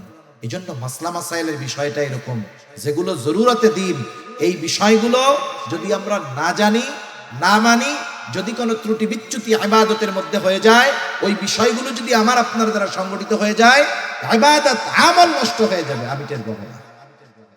সেজন্য 4 নাম্বার যেই জিনিসটা দরকার, যেই ইবাদত করবে সেই ইবাদতের মাসলা মাসাইল গুলো জানবে। 5 নাম্বার, তার খাবারটাকে হালাল করতে হবে, খাবারটা হালাল। অনেক মানুষ আছে খাবার হালালের ব্যাপারে বড় পেরেশান। বিষয়টা কিন্তু এমন না, খাবার শুধু হালাল হলেই হবে না, উপার্জনটা হালাল দরকার আছে না নাই? উপার্জনও হালাল হতে হবে, খাবারটাও হালাল হতে হবে। এখনকার জামানায় মানুষ তো হারাম উপার্জন করে লজ্জিত হয় না, বরং গর্বিত হয়। সমাজের মধ্যে আরো মাথা উঁচু করে থাকে, হারামখোরের দল আছে না নাই বলেন? পরিস্থিতি কোথায়? অথচ আল্লাহর রাসূল সাল্লাল্লাহু আলাইহি ওয়াসাল্লাম হালাল উপার্জন করাকে ইবাদত বলে অভিহিত করেছে। রাসূলুল্লাহ সাল্লাল্লাহু আলাইহি ওয়াসাল্লাম বলেন, কাসবুল হালালি ফরিদাতুম বাদাল ফরিদা। ফরজ ইবাদতের পরে অন্যতম ফরজ ইবাদত হলো হালাল উপার্জন করা। একটা মানুষ যখন ফজরের নামাজ আদায় করবার পর হালাল উপার্জনের নিয়তে হালাল কর্ম করে, মনে রাখবেন একটা মানুষের কর্ম যত ছোট হোক, ওই কর্মটা যদি হালাল কর্ম হয়, ওই ব্যক্তিকে কর্মের কারণে কখনো তিরস্কার করা যাবে না। কর্ম যদি হালাল হয়, এই হালাল কর্মের কারণে তাকে তিরস্কৃত করা যাবে না। আমাদের সমাজে, আমাদের অঞ্চলে যেগুলো হয় বলি, মনে করেন কেউ থাকলে মনে কর কিছু করবেন না, আমি বোঝানোর জন্য বলি। একজন লোক রিক্সা চালায়, আমাদের সমাজে একজন মানুষ রিক্সা চালালে তাকে একেবারে নিম্ন শ্রেণীর মানুষ বলে মনে করা হয়। এলাকার একটা সমাধানের জন্য 10 জন মানুষ বসেছে, 20 জন মানুষ বসেছে, ওই এক এলাকার মানুষ, এর মধ্যে উচ্চ শিক্ষিত মানুষ আছে, ডাক্তার আছে, ইঞ্জিনিয়ার আছে, প্রফেসর আছে, শিক্ষিত মানুষ আছে, সাথে সাথে এলাকার মানুষ হিসাবে রিক্সাওয়ালাও আছে। যে কোনো এক বিষয়ে সমাধানের জন্য তারা চিন্তা করতেছে, কিন্তু সমাধানের পথ কেউ খুঁজে পায় না। এখন রিক্সাওয়ালা রিক্সা চালাতে পারে ঠিক, আল্লাহ সুবহানাহু ওয়া তাআলা তাকে ভালো মন্দের বুঝ তো দান করতে পারে, ঠিক কিনা বলেন? এখন রিক্সাওয়ালার মাথায় একটা বুদ্ধি আসছে যে এই বুদ্ধি অনুযায়ী যদি কাজ করা হয় আমাদের আসন্ন সমাধান অথবা যেই সমস্যার সমাধান হয়ে যাবে। ও এখন বলতে চায় যে আমি একটা কথা বলি, যখন ডাক্তার, ইঞ্জিনিয়ার, প্রফেসর, উকিল, ব্যারিস্টার, ম্যাজিস্ট্রেট ওনারা সমাধান পায় না, মাথা গরম, এই টাইমে যদি রিক্সাওয়ালা বলে আমি একটা কথা বলি, তখন কি হবে? ওনাদের মেজাজ গরম, বেটা রিক্সাওয়ালা বল। এত জ্ঞানী গুণী মানুষ এই জায়গায় আছে, বুদ্ধি পায় না, রিক্সাওয়ালা ওই জায়গায় মাথা চাড়া দিয়ে উঠছে। আচ্ছা, এই লোকটা তো এই এলাকার, এর তো একটা নাম ছিল, ঠিক কিনা বলেন? নাম ছিল না? কিন্তু নাম বাদ দিয়ে ওর কর্মকে আগে বলার কারণ কি? কারণ কি? এই কর্মের কথা বলে ওকে আঘাত করা, কর্মের কথা বলে ওকে কি করা? আঘাত করা। সেজন্য আমাদের সমাজে ছোট পেশার মানুষ যারা, আমরা এদেরকে অনেক সময় তাদের কর্মের ব্যাপারে তিরস্কার করি। খবরদার, হালাল উপার্জনকারী, সে হালাল উপার্জন করতেছে, যেই ছোট্ট কর্মের দ্বারা ওই কর্মটাকে তিরস্কার করার কোনো সুযোগ নাই। মনে রাখবেন, আপনার বাজারের একজন মুচি জুতা সেলাই যে করে, জুতা সেলাই করে যেই মুচি হালাল উপার্জন করে, আর সচিবালয়ের একজন সচিব যে মানুষের টাকা খেয়ে, ঘুষ খেয়ে সম্পদের পাহাড় করেছে, এই সমাজের মানুষের কাছে ওই সচিবের দাম হতে পারে, কিন্তু আল্লাহ তাআলার কাছে ওই হালাল উপার্জনকারী মুচির দাম ওই হারামখোর সচিবের চাইতে অগণিত গুণ বেশি, ঠিক কিনা বলেন? এজন্য সমাজের অনেক মানুষ, ছোট পেশার মানুষ, এরা নিজেরা মাঝে মধ্যে মনে করে আমরা কত ছোট হয়ে গেলাম। না না, এ সমাজে যেই পেশাগুলোকে আমরা ছোট মনে করি, এইরকম অনেক পেশা আল্লাহ তাআলা নবীদের দিয়ে করিয়েছেন।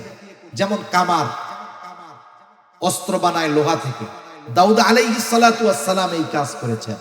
পৃথিবীর বড় বড় মনীষী আছে যারা এমন এমন কাজ করেছে, তাদের কর্ম দ্বারা তারা বিবেচিত হয় নাই, কিন্তু তাদের কথা, তাদের কর্ম, তাদের জ্ঞান দ্বারা গোটা দুনিয়া উপকৃত হচ্ছে, ঠিক কিনা বলেন?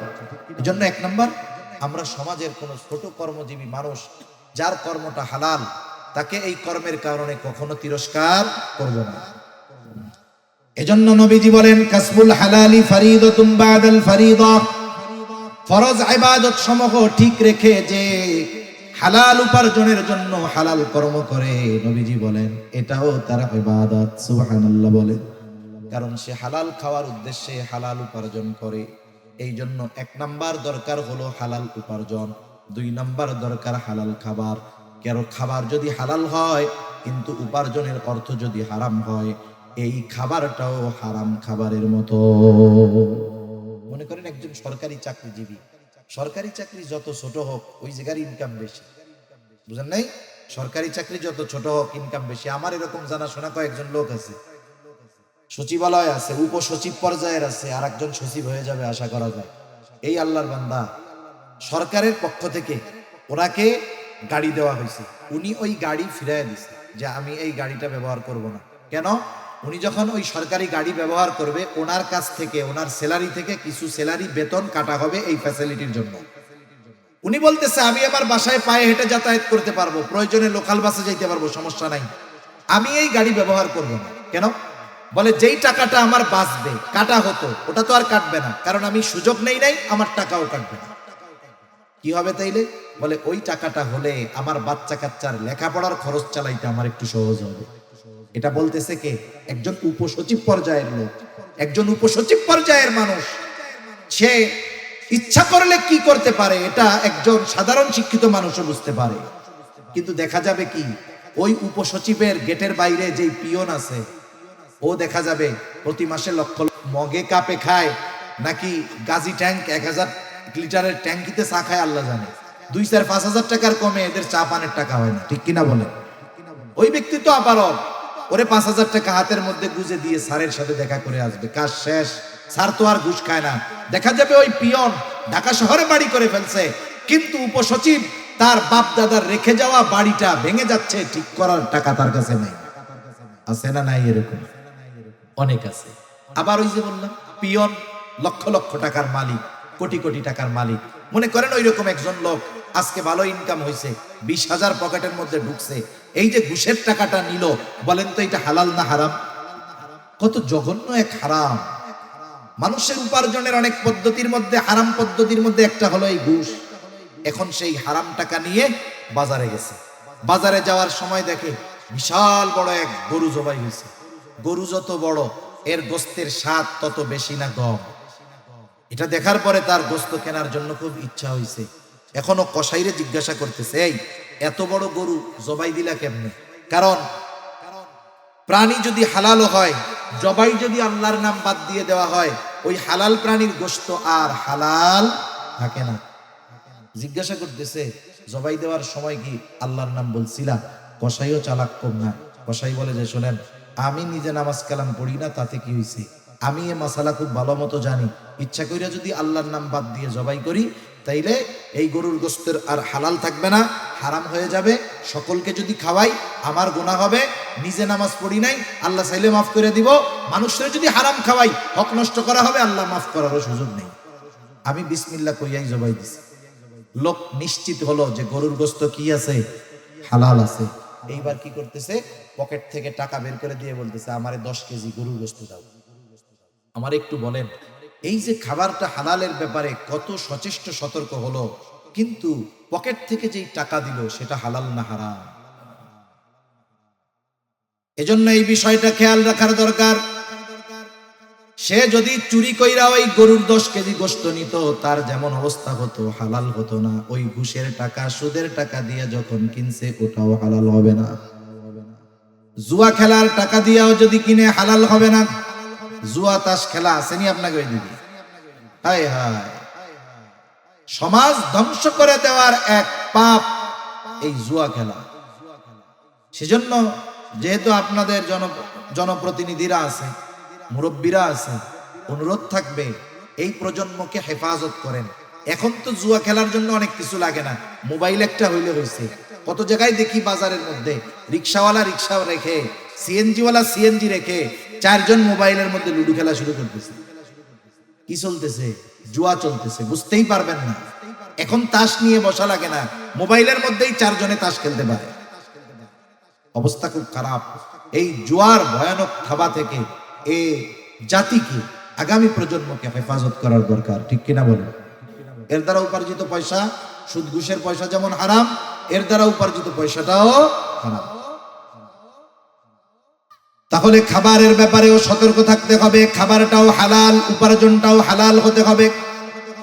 এখন কথা হলো, কারো খাবার উপার্জন যদি হারাম হয়, তার ক্ষতি কি? বলে বড় বড় 4টা ক্ষতি আছে। কয়টা ক্ষতি?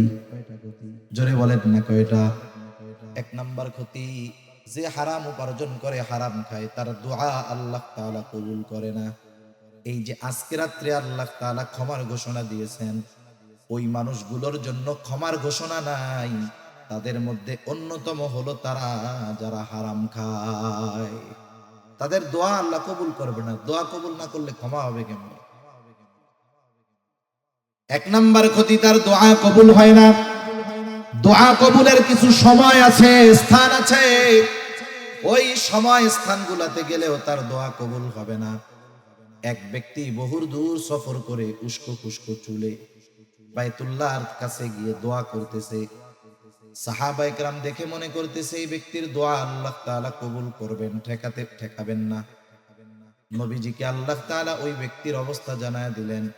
নবীজি বলেন, আল্লাহ তাআলা ওই ব্যক্তির দোয়া কেমনে কবুল করবে? যার উপার্জনটা হারাম, যার দেহটা হারাম খাবার দিয়ে গঠিত, যার দেহর মধ্যে হারাম পোশাক, ওই ব্যক্তির দোয়া আল্লাহ তাআলা কেমনে কবুল করবে? তাহলে হারাম উপার্জন, হারাম যারা খায়, এক নম্বরে তাদের দোয়া কবুল হয় না। দুই নাম্বার, যারা হারাম উপার্জন করে, হারাম খায়, নবীজি সাল্লাল্লাহু আলাইহি ওয়াসাল্লাম বলেন, লা ইয়াদখুলুল জান্নাতা জাসাদুন গুদিয়া বিল হারাম। হারাম বক্ষণকারীর শরীর জান্নাতে প্রবেশ করবে না। এক নাম্বার ক্ষতি, দোয়া কবুল হবে না। দুই নাম্বার ক্ষতি, জান্নাতে প্রবেশ করতে পারবে না। তিন নাম্বার ক্ষতি, আল্লাহ তাআলা কোরআনুল কারীমের মধ্যে বলেন, ইয়া আইয়ুহার রুসুলু কুলু মিনাত তাইয়্যিবাতি ওয়া'মালু সলিহা। আল্লাহ তাআলা সব রাসূলগণকে এক নির্দেশ দিয়েছেন, হে রাসূলগণ, আপনারা পবিত্র খান আর আমলে সালেহ করেন। এর দ্বারা উদ্দেশ্য হলো হালাল খান আর আমলে সালেহ করেন। বুজুর্গানে দিন উলামায়ে কেরাম বলেন, এখানে উদ্দেশ্য হলো যার খাবার অপবিত্র তথা হারাম, তার ইবাদত আল্লাহ কবুল করে না। চার নাম্বার ক্ষতি, কেউ যদি হারামকে হালাল মনে করে তাহলে তার ঈমান থাকে না। একজন হারাম কাজ করতেছে, হারাম মনে করে, তার গুনাহ হবে, তবে সে বেঈমান হবে না। কিন্তু একজন হারাম কাজ করে না, কিন্তু ওই হারামকে সে হারাম মনে করে না, সে না কইরাও বেঈমান হবে। ঠিক কিনা কও? একটা উদাহরণ দিয়ে আলোচনা শেষ করে দেই। আমাদের সমাজে অনেক মানুষ আছে সরকারি চাকরি করে, সে তখন ঘুষ টুস কিচ্ছু খায় না, তার সংসার চালাতে, পরিবার চালাতে কষ্ট হয়। এরপরে সরকারি চাকরি শেষ, এখন আর কোনো টেনশন নাই, মসজিদে গিয়ে সব সময় নামাজ কালাম পড়ে, মসজিদ থেকে বাহির হয় না। এখন ইমাম সাহেব জিজ্ঞাসা করে, চাচা, চাকরি যখন ছিল তখন তো টেনশনে দেখতাম, চাকরি এখন নাই, টেনশনও নাই, তবে এখন সংসার চলে কেমনে? বলে এখন আরো ভালো চলে। কেমনে ভালো চলে? বলে আগে বেতন পাইতাম 30,000, 30,000 দিয়া বাসা ভাড়া, লেখাপড়া, অন্যান্য খরচ দিয়ে মাসে আমার চলা কষ্ট হইতো, এখন আরো ভালো চলে। কেমনে চলে? বলে আমি 1 কোটি টাকা পাইছিলাম, ব্যাংকের মধ্যে রেখে দিছি, এখন মাসে মাসে 1 লাখ টাকা পাই, আলহামদুলিল্লাহ। আমার একটু বুঝাই বলেন তো, 1 কোটি টাকা ব্যাংকে ফিক্সড ডিপোজিট করে রেখেছে, নির্দিষ্ট পরিমাণে তাকে লাভ দেওয়া হচ্ছে। বলেন তো এটা কি? কোনো সন্দেহ আছে? খাইতেছে সুদের টাকা, বলে কি আলহামদুলিল্লাহ। সুদের টাকা খেয়ে কি বলতেছে? যদি বুঝে বলে থাকে ঈমান নাই। একজন মদ খায়, মদ খাইতেছে, কবিরা গুনাহ, কিন্তু কেউ যদি ইয়ারকি মাইরা বিসমিল্লাহ বলে মদ খায়, সাথে সাথে বেঈমান হয়ে যাবে, কোনো সন্দেহ নেই। একজন খাচ্ছে মদ, খেয়ে যদি সে আলহামদুলিল্লাহ বলে, বেঈমান হয়ে যাবে, কোনো সন্দেহ নাই। খাচ্ছে সুদ, স্পষ্ট এক হারাম, অথচ বলতেছে আলহামদুলিল্লাহ। এজন্য কেউ যদি হারামকে হারাম মনে না করে তাহলে তার ঈমান থাকে না। আসেন এবার মূল কথা। আল্লাহ তাআলা বললেন, ঈমানদার নারী অথবা পুরুষ আমলে সালেহ যদি করে, কয় ধরনের পুরস্কার? একটু জোরে বলেন, কয় ধরনের? 2 ধরনের পুরস্কার। একটা দিবেন দুনিয়ায়, আর একটা দিবেন আখিরাতে। কি পুরস্কার? 1 নাম্বার দুনিয়ার কথা বলেন। আল্লাহ তাআলা বলেন, ফালানুহইয়ান্নাহু হায়াতান তাইয়্যিবা। আল্লাহ তাআলা বলেন, আমি তাকে এক পবিত্র জিন্দেগি দান করব। সুবহানাল্লাহ। পবিত্র জীবন দ্বারা উদ্দেশ্য কি? পবিত্র জীবন দ্বারা উদ্দেশ্য হলো যে আল্লাহ তাআলা এই দুনিয়ায় তাকে মানুষের মুখাপেক্ষী করবে না, এই দুনিয়ার প্রয়োজন মেটানোর ব্যবস্থা করবে। একটা হলো প্রয়োজন, আর একটা বিলাসিতা। এখানে প্রয়োজন উদ্দেশ্য, প্রয়োজন আল্লাহ তাআলা মেটানোর ব্যবস্থা করবে। আল্লাহ তাআলা এই দুনিয়াতে তাকে পারিবারিক শান্তি দান করবে। আল্লাহ সুবহানাহু ওয়া তাআলা তাকে ইবাদতের মজা দান করবে। আল্লাহ তাআলা দ্বীনের উপরে চলা তার জন্য সহজ করে দিবে। বলেন তো, আমাকে যদি কেউ এই নিশ্চয়তা দেয় আপনার এই জীবনে যত প্রয়োজন সব মেটানোর ব্যবস্থা হবে, আর কোনো টেনশন আছে? সম্মানের দিক দিয়ে কখনো মানুষের কাছে হাত পাতা লাগবে না, আপনি ইবাদতের মজা পাবেন, আপনার পরিবারের মানুষের দ্বারা আপনাকে শান্তি দেওয়া হবে, নেককার বিবি দেওয়া হবে, নেককার সন্তান দেওয়া হবে, যেই স্ত্রী সন্তান আপনার চক্ষু শীতলের কারণ হবে, সাথে সাথে আপনি ইবাদত করতে মজা পাবেন। আমরা কিন্তু ইবাদতে মজা পাই না। মসজিদে গেলে বসতে মন চায় না, চার দোকান থেকে আর উঠতে মন চায় না, ঠিক কিনা বলেন? ইবাদতের মজা এটা হলো হায়াতান তাইয়্যিবা, পবিত্র জিন্দেগি। আর আখিরাতে কি দিবে? আল্লাহ তাআলা বলেন ওয়ালা নাজজিয়ান্নাহুম আজরাহুম বিআহসানি মা কানু ইয়ামালুন। আর আখিরাতে এই আমলে সালেহ যারা ঈমানের সাথে আমলে সালেহ করেছে, এই মানুষগুলোকে আল্লাহ তাআলা দুনিয়ায় যা করছে ওই তুলনায় বহুগুণ বেশি বড় প্রতিদান আল্লাহ তাআলা দিবেন। সেজন্য সম্মানিত সুধী, পুরুষ হোক আর নারী হোক, আল্লাহ তাআলা ইবাদতের ক্ষেত্রে কাউকে কম বেশি করেন নাই। এমনটা করেন নাই পুরুষ রোজা রাখলে সওয়াব বেশি, নারী রোজা রাখলে সওয়াব একটু কম হবে, এমনটা আল্লাহ করেন নাই। ইবাদতের ক্ষেত্রে, প্রতিদানের ক্ষেত্রে আল্লাহ তাআলা নারী পুরুষকে সমানভাবেই দিবেন। শর্ত কি? বলে ঈমানের সাথে আমলে সালেহ করতে হবে। এখন আমলে সালেহ কেমনে হবে? ঈমান তো কম্পালসারি, এটা লাগবেই। সাথে সাথে ওই আমলটা ইখলাসের সাথে করতে হবে, ওই আমলটা সুন্নাত পদ্ধতিতে করতে হবে। যেই আমল করবে ওই আমলের মাসলা মাসাইল গুলো জানতে হবে। সাথে সাথে উপার্জনটা আর খাবারটা তার হালাল হবে। এইভাবে যদি দুনিয়ার জিন্দেগি অতিবাহিত করতে পারে, দুনিয়াতেও আল্লাহ তাআলা তাকে বরকত রহমত দিয়ে ভরপুর করে দিবে, আর আখিরাতেও আল্লাহ সুবহানাহু ওয়া তাআলা তার আমলের তুলনায় বহুগুণ বড় বেশি প্রতিদান আল্লাহ তাআলা তাকে দিবে। এজন্য সম্মানিত সুধী, রোজার মাস আসতেছে, এই মাসটা হলো ইবাদতের মাস, ইবাদতের মৌসুম। যেমন কৃষক সময় যখন চাষাবাদের সময় যখন ভালো মতো আবাদ করে, চাষ করে, এরপরে ফসল ঘরে উঠে, বাকি মাসগুলো সে আরামসে নিশ্চিন্তে কাটায়। অনুরূপভাবে আমরা যদি এই ইবাদতের মৌসুমকে যথাযথভাবে কাজে লাগাতে পারি, তাহলে আগামী 11 মাস আবার দ্বীনের উপরে চলা, ইসলামের উপরে চলা আমাদের জন্য সহজ করে দিবেন কে? আরো জোরে বলেন কে? এই জন্য আমরা ইবাদতের প্রস্তুতি নিব, রোজার প্রস্তুতি নিব। নবীজি সাল্লাল্লাহু আলাইহি ওয়াসাল্লাম বলেন, আহসু হিলাল শাবান লি রমাদান, তোমরা হেলালের চাঁদ, ওই শাবানের হেলাল, শাবানের চাঁদ গণনা করো। কেন? বলে রমজানের প্রস্তুতির জন্য। এই যে আজকে 15 তারিখ হয়ে গেছে, সন্ধ্যার পর থেকে নিয়ে কয় তারিখ? 15 তারিখ। আরবি মাস সূর্যাস্ত যাওয়ার সাথে সাথে শেষ, আবার মাগরিব থেকে শুরু, সূর্যাস্ত যাওয়ার সাথে সাথে 1 তারিখ শুরু আর 1 তারিখ শেষ। সেই হিসাবে আজকে 15 তারিখ। আমরা ডে কাউন্টিং করব, ডে কাউন্টিং করব যে রমজানের প্রস্তুতির জন্য আর 14 দিন, আর 13 দিন, 12 দিন। দেখবেন আপনি যদি ইবাদত করার ইচ্ছা থাকে, এইভাবে যদি প্রস্তুতি গ্রহণ করেন, রমজানের আগে যদি ঘরের বাইরের যেই প্রয়োজনীয় কাজগুলো সেরে নিতে পারেন, যে কাজগুলোর কারণে ইবাদত কষ্টসাধ্য হতে পারে, ওই কাজগুলো যদি আমরা সেরে নিতে পারি, তাহলে রমজানের ইবাদতগুলো নিশ্চিন্ত মনে, প্রফুল্ল মনে করা যাবে ইনশাআল্লাহ। সেজন্য আমরা প্রস্তুতি নিব তো ইনশাআল্লাহ। যেহেতু আমলের সিজন আসতেছে, আমরা সকলেই আমল করব। যে নামাজ পড়ে না সেও পড়বে তখন, কিন্তু করলাম কিন্তু কবুল হলো না, তাহলে এই কষ্টটা তো বৃথা গেল। এজন্য ইবাদত কবুল হওয়ার বিষয়গুলো আপনাদের খেদমতে আরজ করলাম। হাসরের মাঠ কোথায় হবে? শহীদের মর্তবা কেমন হবে? স্থানীয় পর্যায়ে বিভিন্ন এনজিও যথা আশা ব্যারাক প্রত্যাশী থেকে লোন নেওয়া জায়েজ হবে কিনা? হাসরের ময়দান কোথায় হবে? এই পৃথিবীটাই হাসরের ময়দান হবে। কিয়ামতের আলামতগুলোর মধ্যে উল্লেখ আছে, শেষ জামানা, একেবারে শেষ সময় সবাই জেরুজালেম মুখী হবে, এবং ওই শাম, ওইটা কিয়ামতের ময়দান হবে।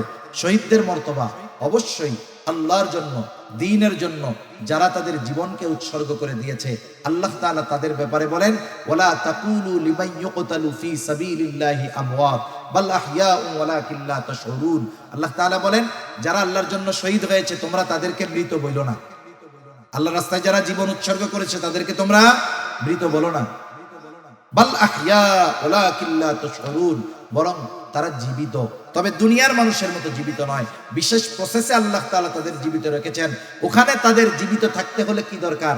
খাবার দরকার, অক্সিজেন দরকার, যা কিছু দরকার সবকিছুর ব্যবস্থা বিশেষ পদ্ধতিতে করছেন কে?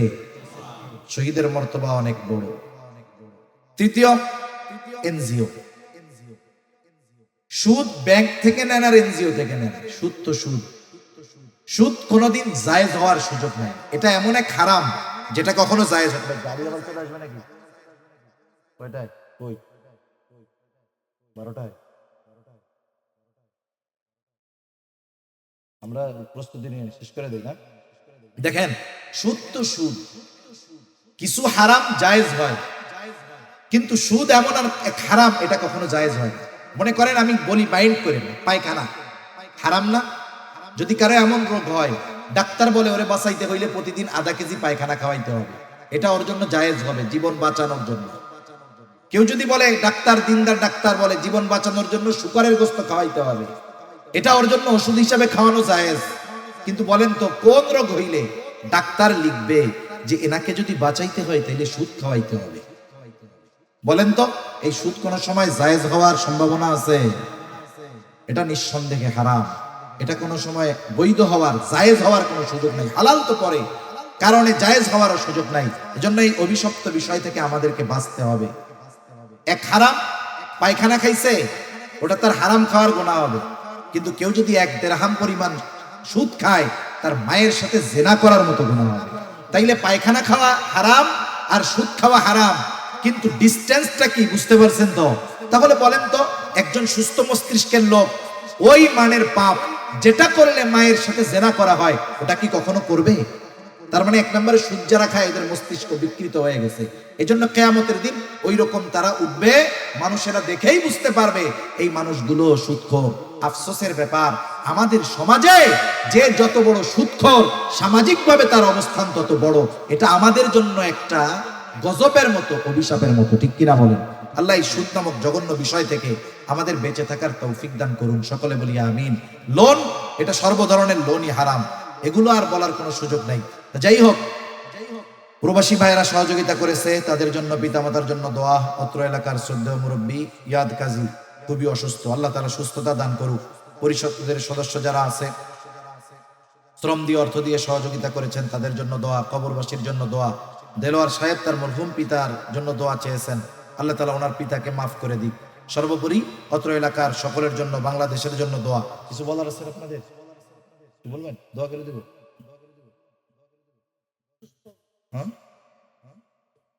সৈয়দ কাজী অসুস্থ,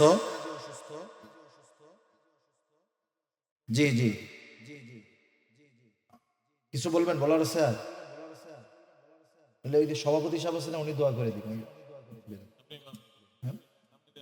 আচ্ছা, আমরা দুরূদ শরীফ পাঠ করি। আল্লাহুম্মা সাল্লি আলা মুহাম্মদ ওয়া আলা আলি মুহাম্মাদিন। যত ছোট ইবাদত হোক, আল্লাহর জন্য যদি হয়, দাম আছে না নাই? এটার নাম হলো ইখলাস, যে আমার সব ইবাদত একমাত্র আল্লাহ তাআলার জন্য হবে। যখন কোন ছোট ইবাদতের মধ্যেও এই উদ্দেশ্য থাকে, ওই ইবাদতটা তখন সুন্দর বলে বিবেচিত হয়। আল্লাহ তাআলা বেশি ইবাদত, বেশি আমল আমাদের কাছে চায় না। আল্লাহ তাআলা সুন্দর ইবাদত চায়, সুন্দর আমল চায়। সুন্দর কাকে বলে?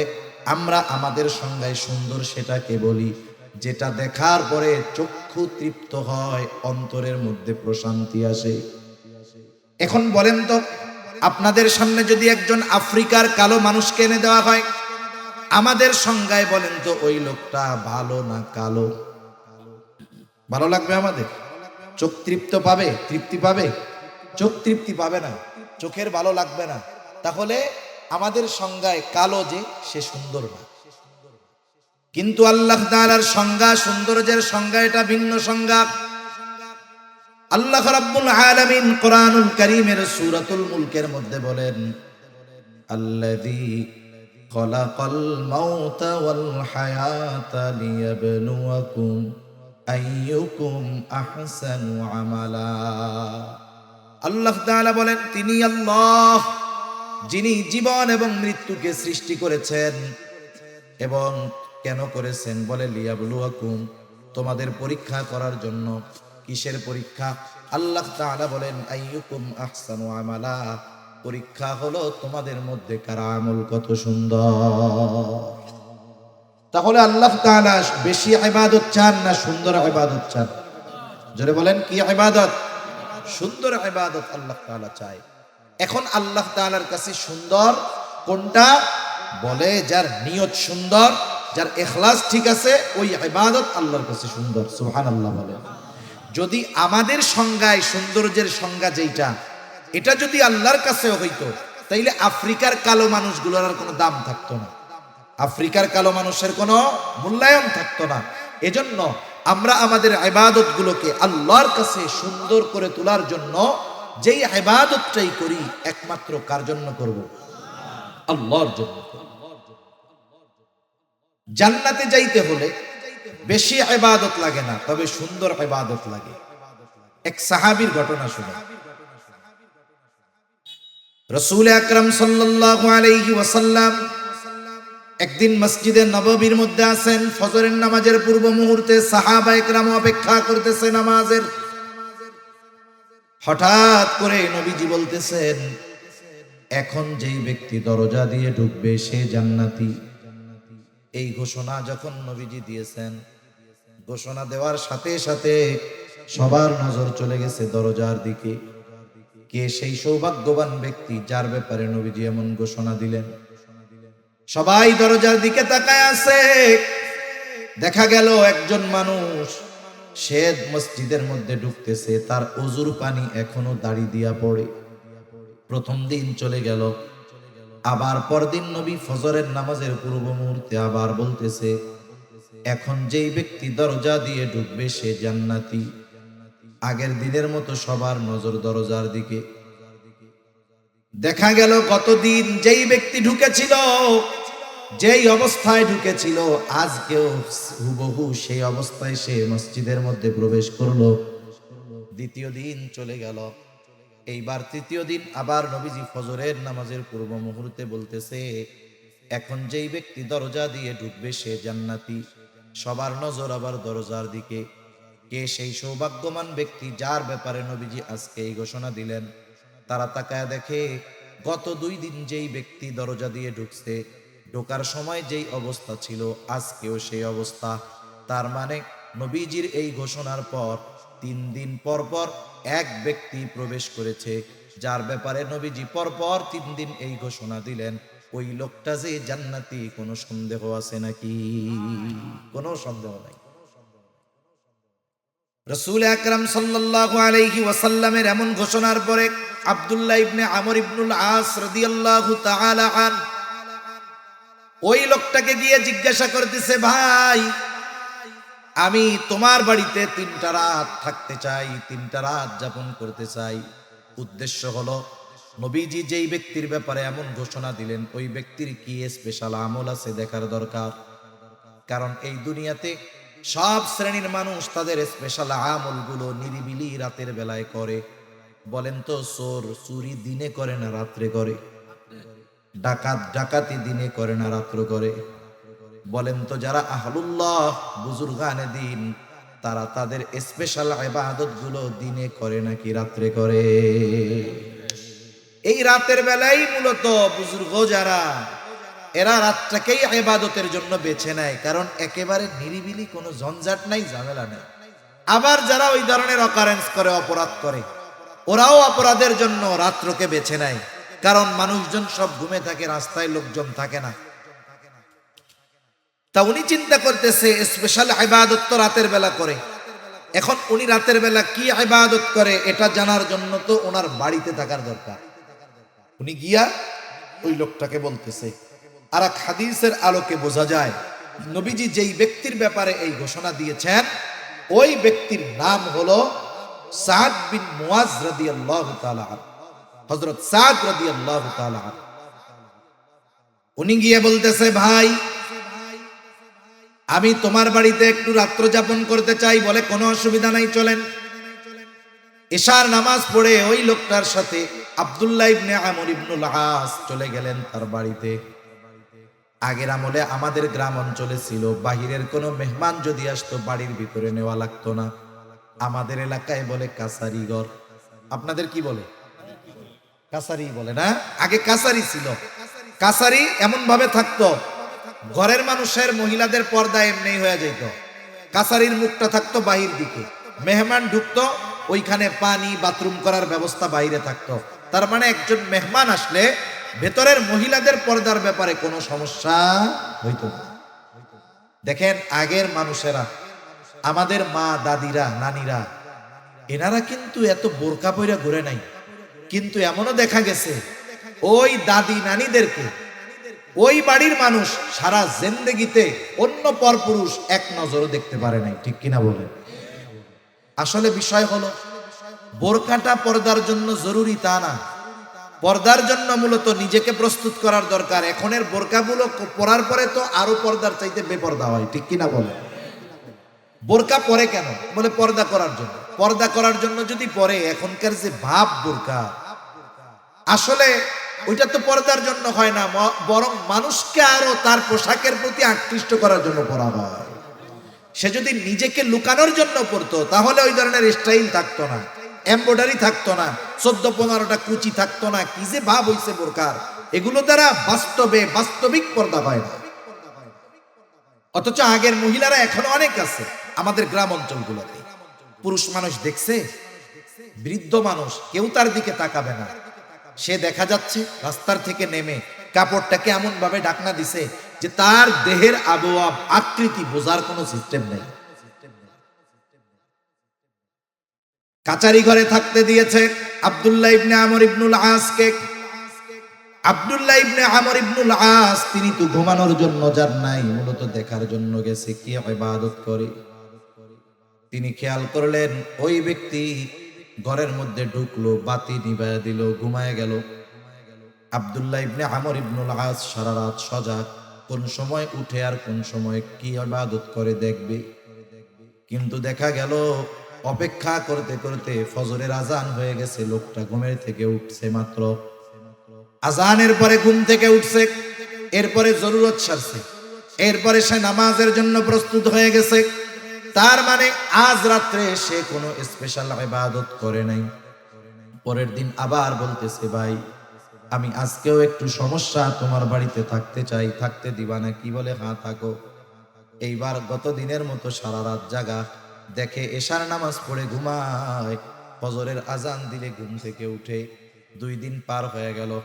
একটা মানুষ যদি কোনো ধারাবাহিক কোনো কাজ করে, ধারাবাহিক কোনো আমল করে, তাহলে ওই আমলটা পরপর 3 দিন সাধারণত বাদ যাওয়ার কথা না, যেহেতু তার কোনো অসুস্থতা নাই, তার কোনো শগল নাই, ব্যস্ততা নাই, যার কারণে ইবাদতটা বাদ যাইতে পারে। এইবার 3য় দিন আবার বলে, ভাই আজ রাতটাও আমি তোমার বাড়িতে একটু থাকতে চাই।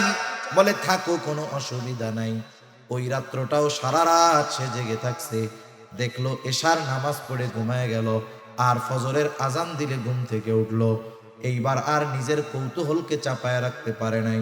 আব্দুল্লাহ ইবনে আমর ইবনুল আস ওই লোকটাকে জিজ্ঞাসা করতেছে, ভাইরে তোমার বাড়িতে 3 দিন থাকার কারণ আমার বাড়িতে থাকার জায়গা নাই এটা নয়, বরং এই 3 দিন তোমার বাড়িতে রাত্র যাপন করার কারণ হলো আগে পরপর 3 দিন ফজরের নামাজের পূর্ব মুহূর্তে হঠাৎ করে নবীজি ঘোষণা করতেছে, এখন যেই ব্যক্তি দরজা দিয়ে ঢুকবে সে জান্নাতি। আমরা সবাই তাকায় দেখলাম, কে সে? দেখলাম তুমি দরজা দিয়ে ঢুকছো। এই ঘোষণা পরপর 3 দিন নবীজি দিয়েছেন, পরপর 3 দিনই নবীজির ঘোষণার পরে তুমি দরজা দিয়ে ঢুকছো। আমি তোমার বাড়িতে রাত্র যাপন করার উদ্দেশ্য ছিল, আমি দেখতে চেয়েছিলাম তুমি স্পেশাল কি আমল করো, যার কারণে নবীজি তোমার ব্যাপারে এমন ঘোষণা দিলেন। এইবার লোকটা বলতেছে, আলহামদুলিল্লাহ, নবীজি যদি আমার ব্যাপারে এমন ঘোষণা দিয়ে থাকেন এটা তো বড় শুকরিয়ার বিষয়। তবে তুমি যেই আশায় আমার বাড়িতে রাত্র যাপন করছো, ওই রকম কোন রাত্রিকালীন ইবাদত আমি করি না। তবে হ্যাঁ, একটা জিনিস করি। কি করো? বলে রাত্রে যখন আমি ঘুমাতে যাই, আমাকে যারা কষ্ট দিয়েছে আমি তাদের সবাইকে মাফ করে দে। 5 ওয়াক্ত নামাজ পড়ি, হারাম হালাল বেঁচে চলি, যেটা সাধারণ কাজ, এর চাইতে বেশি কিছু করি না। এখন আব্দুল্লাহ ইবনে আমর ইবনুল আস বলতেছে, তুমি যে রাতের বেলায় শোয়ার সময় সকলকে মাফ কইরা দাও, অন্যান্যগুলো তো আমরা সব সময় করি, কিন্তু তুমি যে এই কাজটা প্রতিদিন করো, এই কারণেই আল্লাহ তাআলা তোমার ব্যাপারে জান্নাতের খোঁজখবরই নবীজির মাধ্যমে জানায়া দিয়েছেন। সুবহানাল্লাহ।